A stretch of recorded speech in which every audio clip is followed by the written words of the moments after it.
Hi there, and welcome to Yarnspirations sock knit along for this year. If you are joining us again and you took part last year, welcome back. I hope that you have knit at least one more pair of socks since our last sock knit along. If this is your first time joining us, welcome. Over the next couple of weeks, I'm going to be showing you how to knit these toe up cable and rib socks. So last year for our knit along with the socks, we started cuff down and worked down and then did a heel flap and turned. This time, however, I thought it would be fun to start in the other direction. We're going to be knitting toe up socks. So I'm going to show you the cast on for the toe up socks, how to do the toe increases. I'm going to go over how to do the foot pattern, some tips for doing cables, and then in our next video, I'll go over how to do the heel shaping and turning. Our last video, we'll go over the leg pattern and how to do a nice stretchy cast off for the top of the leg. The supplies you'll need: 2 balls of Patons Croy socks. You can use whichever color you like. One thing to keep in mind is that because of the very vertical nature of these socks, there's a vertical knit and purl ribbing with a vertical cable panel. It's something to keep in mind when you're choosing your color. I find that any kind of self-striping yarn with a horizontal stripe will kind of work against a vertical patterned sock and kind of create a little bit of visual confusion there, at least for me. So something to think about when you're choosing your color. I'm going to be making these in this beautiful new solid color. It's called Saltwater. I just love this, this shade. I think it's really pretty. You'll also need a set of 4 2.75 millimeter or US 2 knitting needles. If you've never used double pointed knitting needles before, I'm going to go over how to hold them, how to cast on using DPNs, and maybe hopefully get you over that intimidation factor. I know that they can seem a little intimidating, all these tiny, very pointy sticks. The other thing you'll need is a cable needle. So if you don't have a cable needle handy, you can also use a spare double pointed needle. I really love these little short DPNs and I often use them in place of a cable needle. One thing to keep in mind is that your cable needle should be the same circumference as your knitting needles or smaller. You don't want it to be larger or you're going to have trouble slipping your stitches on to do your cables. If you're new to cable knitting, I'm going to go over how to do them. The foot features a very simple 4-stitch cable on either side of the foot, and then we move into an 8-stitch cable for the leg of it. So here's your 4-stitch cable, and then it transitions into an 8-stitch cable. So I'll be showing you some of my favorite cable tricks. You'll also need a yarn needle flying across the surface there, but you won't need this until the very end. So if you don't have it first thing, don't worry about it. You have a couple weeks to obtain one. So once you have all of your supplies gathered, let's take a look at the pattern. There's 3 sizes for these socks: small, medium, and large. The small fits a 9-inch foot length, the medium is a 10-inch foot length, and the large is 11 inches. There are many ways that you can make socks personalized, so I'll just go over. If your foot does not fit into any of those size ranges, don't worry. When I work the foot here, I'm going to tell you where to stop so that you can get a custom fit. The sizes mostly pertain to the circumference of the foot and leg. So choose whichever size is closest to yours without going over. You want in a sock some negative ease. The ribbing makes these socks nice and stretchy, very comfortable to wear. So you want to choose a size that's going to be nice and snug and cozy on your feet. You don't want some saggy socks. So I am going to talk a little bit about gauge. This pattern is calling for the knitter to get 32 stitches across, and 40 rows will get you 4 inches or 10 centimeters. I don't have a tension swatch for these socks. To be honest, when I'm knitting toe up, what I do is I just check in with how my gauge is looking after I've done the toe increases, and I have a little bit of plain stocking stitch that I can measure and see if I'm getting gauge or not, and then accommodate, either go up or down a needle size or 2 to get me on the gauge. A great thing to keep in mind when you're knitting socks, you do want the fabric to be quite tight, dense. So that's why we're looking for 32 stitches per 4 inches. So the socks are worn on a very hard wearing part of your body. You know, like in the winter, I wear these socks on almost a daily basis, just as I would store-bought socks. So I'm putting them on my feet, I'm shoving them into my boots, and I'm washing them and drying them by machine quite often. So this nice tight fabric will just give your socks some durability. So over here, I have a large span of stocking stitch. This is the bottom of the foot. So I can just measure across here to see where I'm at gauge-wise. Because I don't have a full 4 inches, I'm just measuring over 2 inches, and then I'll double it. So I have 1, 2, 3, 4, 5, 6, 7, 8, 9, 10, 11, 12, 13, 14, 15, 16 stitches across. And then I did measure earlier, and I'll spare you the experience of listening to me count all the way up to 40. But you're also looking for 40 rows to get you to 4 inches.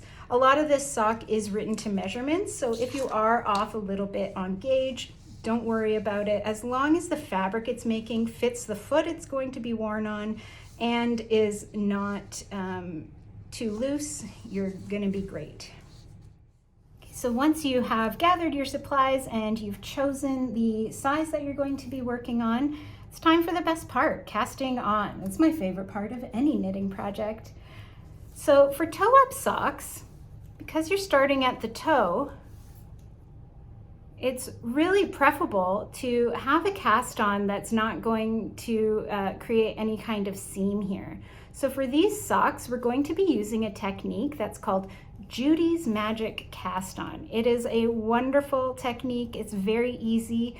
Once you kind of do it once, you'll remember it. It can be a tiny bit finicky at the beginning, but I'm here to walk you through it. So as you can see, it creates this totally seamless cast on. So I'm casting on just the stitches we need for the toe, and then we're going to be increasing from there to create this beautiful toe shape. So to cast on, you'll be using your yarn, of course, and we'll need 2 of your double pointed needles just to begin. You're going to hold the yarn just like you would when you're doing a long tail cast on. If you've never done that before, it's very simple. We're just draping the yarn over our thumb and our pointer. The tail end of the yarn is closest to you, so it's draped over the thumb. And the working yarn, which is the yarn that's attached to the ball, is over our pointer finger. Then we're just going to take the ends of these and just hold them in a nice, gentle grip at our palm here. This just creates a nice bit of tension. And then here we hold our fingers so that this is tight. This can also be called the slingshot method, because you're just making a little slingshot here. In our other hand, I'm holding 2 double pointed needles, and I'm holding them parallel to each other. And I'm creating just a tiny bit of space between the needles just with my thumb. So to start, very simple, we're just going to lay our yarn over the back needle. So I'll be calling this the back needle and this the front needle. And this is considered our first stitch. If you like, you can tie a slip knot and have that as your first stitch. I don't like to have a knot here just because I like the least amount of bulk that I can get in the toe of a sock. You don't want any kind of a blistery point there that can cause aggravation to your toes. If you do a slip knot, it's totally fine. This is just my personal preference. So I have my first stitch on my back needle, and to cast on our front needle, we'll be taking the yarn that's on our pointer finger, bringing it underneath the two needles, around our front needle, and down through the center. So now we have one stitch on each needle. To cast onto the back, we bring our thumb yarn up between the two needles, around the back needles, and back under into position. So we're just going to alternate casting on one stitch per needle. So now with our pointer, we're casting on the front needle, bringing it underneath, around our front needle, and down between the two. Back, front. It's really handy to remember that when you're casting on to the front needle here, you're always going to be using your pointer finger yarn. And to cast onto the back one, you're always going to be casting on with your thumb yarn. And we are doing this so that we get 10 stitches on each needle. And we will be ending with your last stitch will be cast onto the front needle. I'm just going to take the time here to see where I'm at. 2, 4, 6, 8. So I need one more stitch on the back, or 2 more stitches on each needle. One here, one more here, and my last one on my front needle.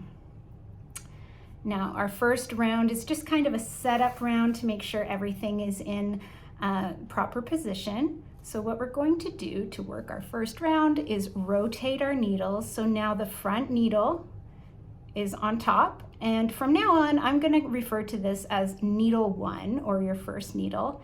And then this needle, I'm just going to slide it so that the stitches are more in the center of the needle.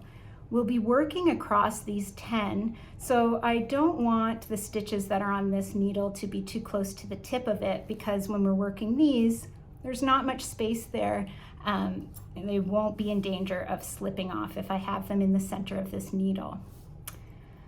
So to start, we're just going to knit across this row, and the first stitch here was cast on just by wrapping that yarn around it, so there's not much holding it in place. So for the first stitch, I do like to knit into the back of this loop, just to give it a little bit of, it makes kind of a tighter stitch. For the rest of them, I'm just knitting into the front of the stitches as usual.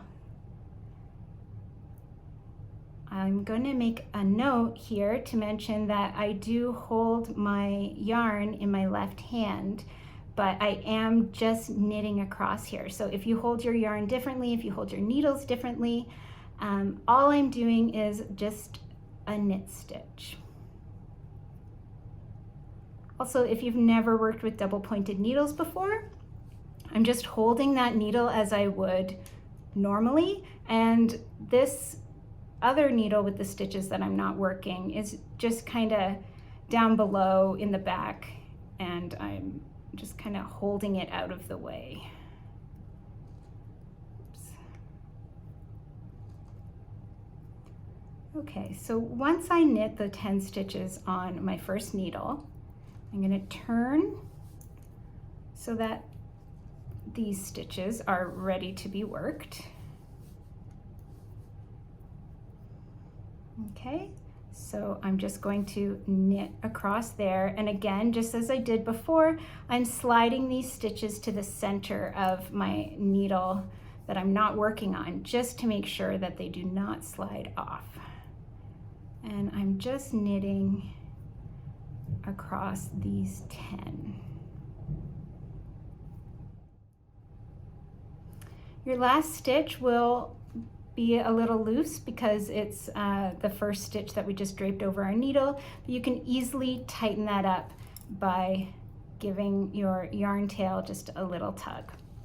Now I'm going to divide these stitches, the 10 that I just worked on this second needle here, I'm going to divide them evenly on 2 needles. So I'm putting 5 stitches, the first 5 stitches on that needle, I'm just slipping them, and I'm slipping them purlwise, as you can see, so that they're sitting properly on my needle when I come to work them.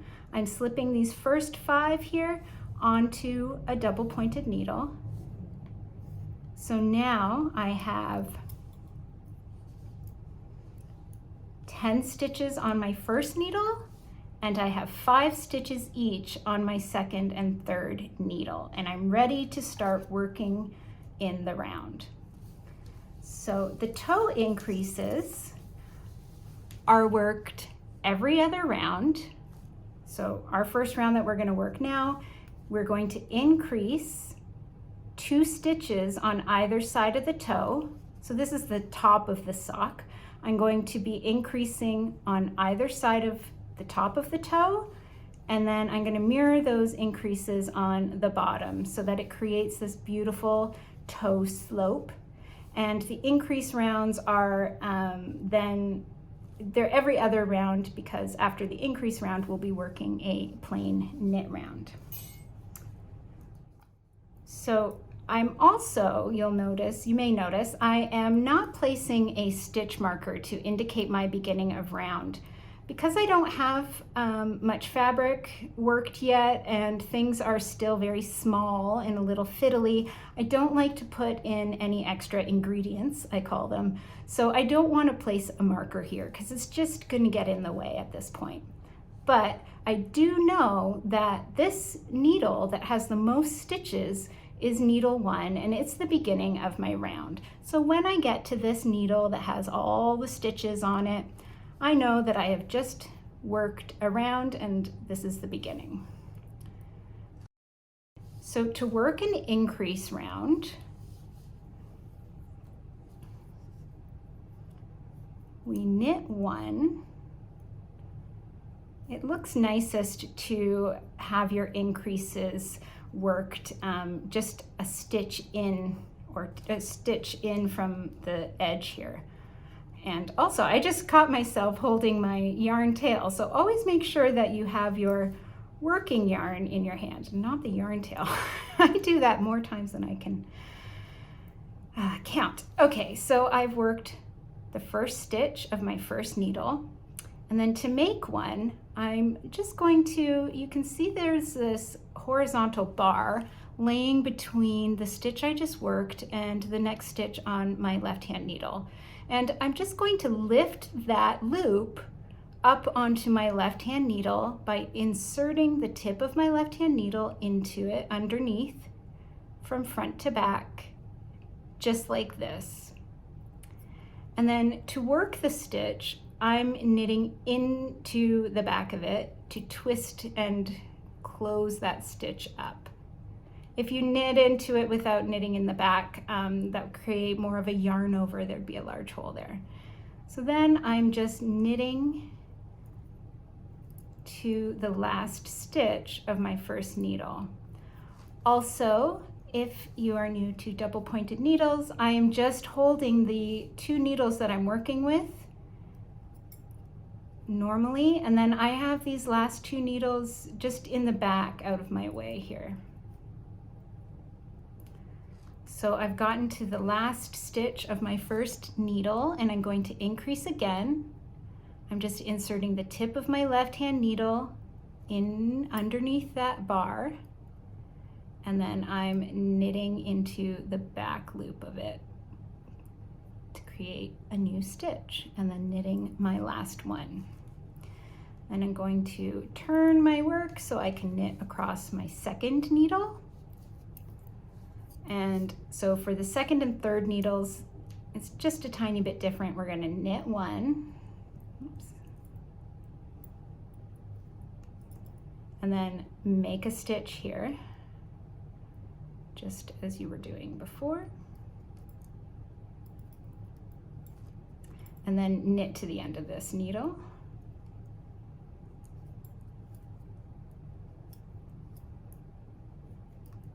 Oops, slippery. And then I'm turning so I can work on needle 3. And so that it's a mirrored increase, I'm going to knit to my last stitch on this needle and then make one and knit one. So that's our increase round. We've increased 4 stitches on that last round. So our second round of toe shaping is just to simply knit each stitch. We're not increasing in this row, this round rather. So you're just going to knit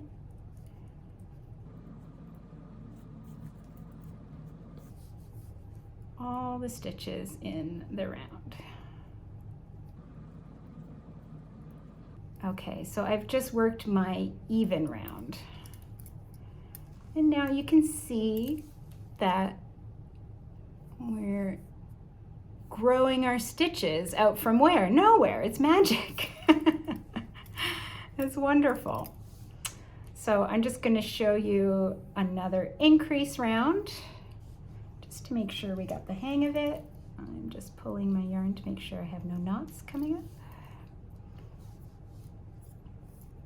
So increase round is knit 1, then I'm making one by slipping that needle, the loop on my left hand needle and knitting into the back of the stitch. Then I'm knitting across these to the last stitch on needle 1. I'm picking up that bar between the stitches and I'm knitting into the back of it. And then knit 1. On my second needle, I'm knitting the first stitch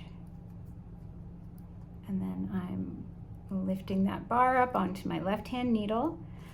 I'm just going to show you how I knit into the back loop. Because the yarn is small, the needles are small, the needles are a little bit slippery. What I do, I find it a little bit easier, is I insert my right hand needle into the front of the loop, but then I kind of just slide it to the back. That's just my personal little technique that I use when I'm knitting into the back of a stitch like that, especially if I'm knitting with something that is a little slippy. So now I'm knitting to my last stitch on my third needle, and then I'm picking up that loop and knitting into the back of it and knitting my last stitch.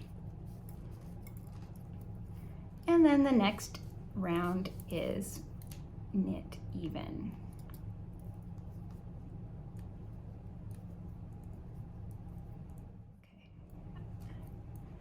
Okay, so those are your toe increase rounds. It's one increase round, and then your second round is just knit even. And you're going to repeat those 2 rounds until you have the number specified in the pattern for the size that you're knitting. In my case, it's 56 stitches. So I'm gonna go do those increase rounds and I'll come back to go over the foot pattern with you. So I have just finished all of my toe increases. I have a total of 56 stitches on all of my needles, and I'm knitting the smallest size. So I have 56 stitches. If you're knitting medium, you'll have 64, and if you are knitting the large size, you'll have 72 stitches. So these stitches should be divided as on your first needle, you'll have 28, 32 or 36 stitches, depending on your size. And then on the second and third needle, you'll have 14, 16, or 18 stitches, on each of these needles depending on your size. So I've just ended with my second round of the toe increases, which is just a plain knit stitch, and we're ready to begin working on the foot of the sock. So you can see here the foot of the sock has two cables on either side, and they do kind of mirror each other. These cables are going this way and these cables are going in towards the sock. The bottom of the foot is knit in plain stocking stitch. I like this on my socks just because it, you can still have the fancy pattern on the front, but the bottom of the foot, it isn't as bulky as the top of your foot. I find that just more comfortable when you're wearing them in shoes or slippies or whatever. Okay, so our first round of the foot pattern is just kind of a setup round to get all of our stitches ready for the pattern. So on our first needle, it's the needle with all the stitches, and this is the needle that all of the patterning is going to happen. So across our first needle, we're going to start with a purl stitch, purl 1, knit 4.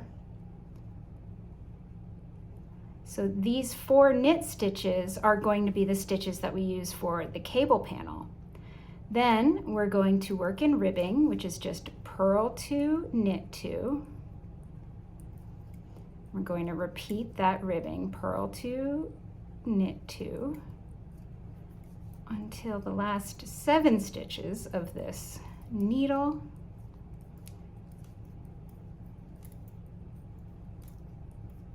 Knit 2. Okay, so I'm at the last 7 stitches. Then, so that it's symmetrical, I'm going to purl 2, and then I'm going to knit the next 4, and then purl that last stitch. Needles 2 and 3 are a breeze. We're just going to knit even. So this is a great pattern to try out if you're new to cables, because the cables are very simple to work, and they're only over 4 stitches, and they're worked every 4th row, so it's pretty easy to remember. They do transition into a bit of a different cable when we get to the leg, but by then you're going to be a cable expert. Okay, so I've just knit even across my second and third needles.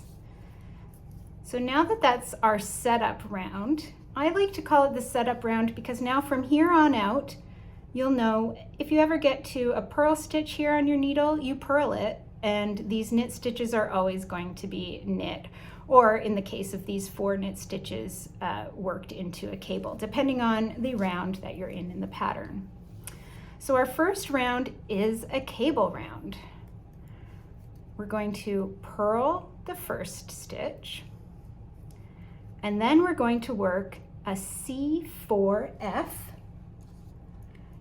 Cable terminology can be a little confusing if you've never seen it before, but really it's very straightforward. So C4F means cable, the 4 indicates how many stitches we're working with, and the F stands for front. So we're crossing these first 2 stitches over the front of these other 2. So to do that, going to grab your cable needle, and I'm just holding this needle because it only has the purl stitch, so it's a little bit of a vulnerable guy right now.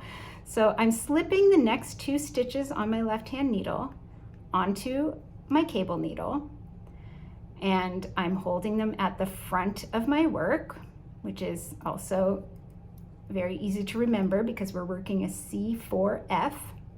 So these stitches are held at the front of my work, out of the way on the cable needle, and I'm just going to bypass them for now so that I can knit the next 2 stitches on my left hand needle. Okay, and then I'm bringing the cable needle back, and I'm holding it just like I would hold my knitting needle, and I'm just going to work. I'm going to knit those two off of the cable needle. So I have crossed the first 2 stitches in those 4 over the remaining 2. Once you get a couple of cable patterns under your belt there, you'll really be able to see the cable. It's not really popping yet.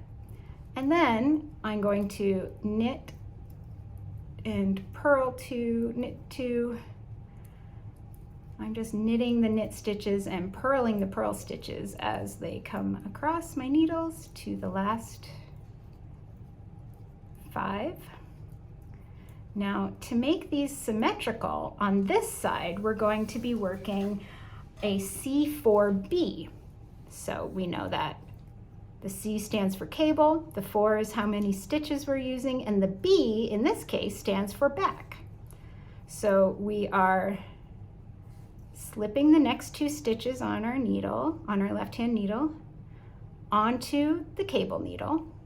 And in this time, instead of holding it at the front of our work, we're just holding it at the back of our work. So I'm going to bring my yarn around so that I can work. These 2 stitches are hanging out on the cable needle at the back. And I'm going to knit the next 2 stitches on my left-hand needle. And then I'm going to knit the next 2 stitches I knit, I'm going to knit them right off of the cable needle. And then I'm going to purl the last stitch on the row. So there you go. At the front, at the beginning of our first needle, we're working C4F, and at the end, we're working C4B. And then throughout the whole foot of the sock, it is the same. There is just no patterning on the second or third needles. It's just knit. These 2 needles will really step up to the plate once we start our instep and our heel shaping. But for now, these are like our cruise control needles. I'm going to show you one more time with a cable needle how to do the cables once we get to that row again, but then I'm going to show you a technique that you can use which works excellent for these socks where you don't use the cable needle. Okay, so we've just finished our first entire round of the pattern where we are doing our cables on either side of the foot. The next 3 rounds are all worked the same, and that is just working in pattern across the foot, which means we're going to, I'll just say it as I'm doing it, purl 1,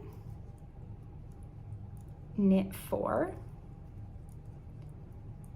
and then just purling and knitting as they show up on our needle. We know that it's purl 2, knit 2,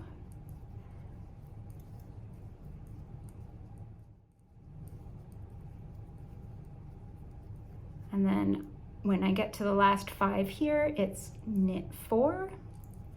Those are our cable stitches, and then purl the last stitch.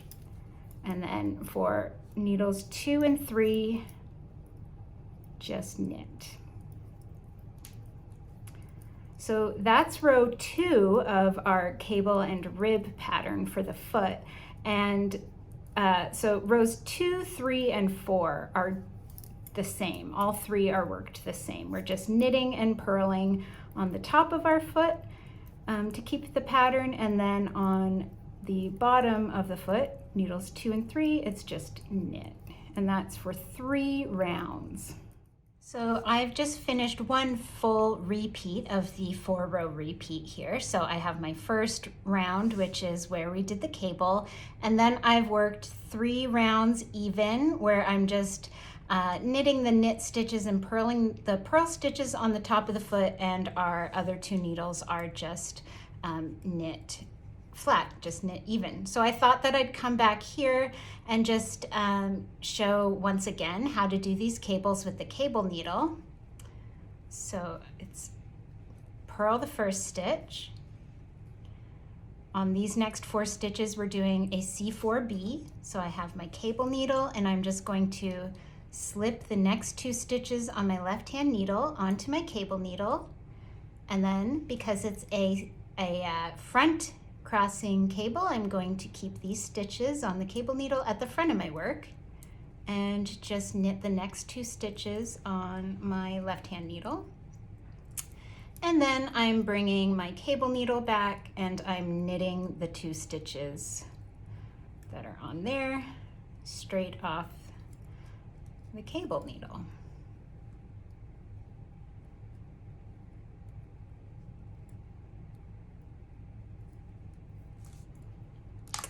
Then I'm working in our knit 2, purl 2 ribbing to the other side of the foot.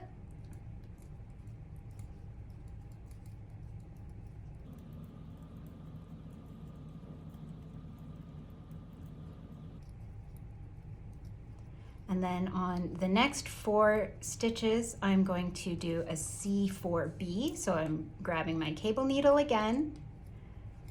I'm slipping the next 2 stitches on my left-hand needle onto the cable needle, and I'm holding it at the back of my work.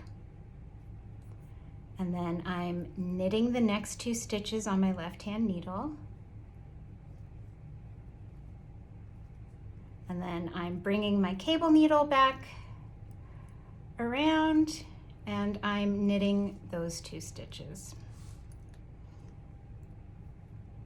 Now, as you can see, using the cable needle, especially when we're at the end here and we're so close to the end of the needle and there's just that 1 stitch hanging on, it can get a little bit finicky, it can get a little much.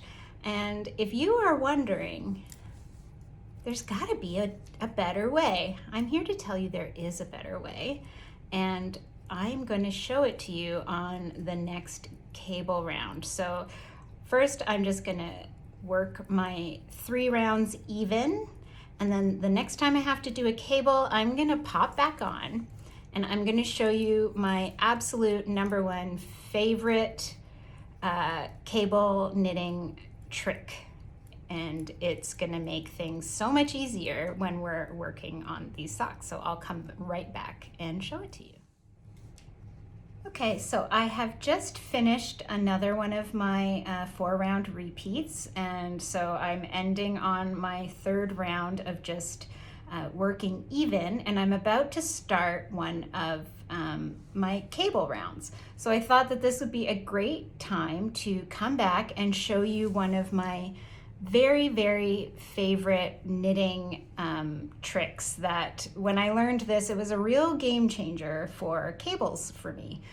So I'm going to show you how to knit cables without a cable needle. This is especially helpful when we're working a small project like this where we're cabling every 4 rounds. So it does get pretty tedious to like stop and put the stitches on the cable needle. So there's a great way to do this without the cable needle. So I'm going to start my round by purling my first stitch, and then over these next 4 stitches we work our C4F. So to do this without a cable needle, it's kind of the same motions, but we're just using these 2 needles to do the work of the cable needle. So just like we would with the cable needle, I'm slipping these next 2 stitches, but I'm slipping them onto my right-hand needle. And then I'm just gonna knit the next 2 stitches on my left-hand needle. Okay, so now on my right-hand needle, I have 2 slipped stitches here, and then 2 stitches that I just knit.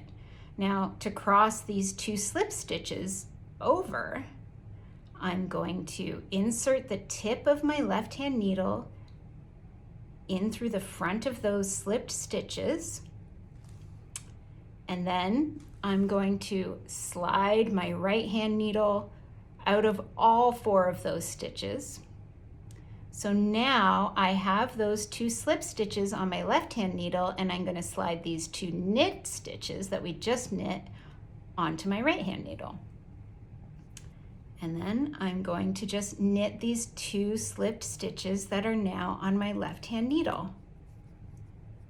So it's the exact same maneuvering of the stitches, but we're just using 2 needles instead of 3. So I'm just gonna actually pull out my work here and show you that again.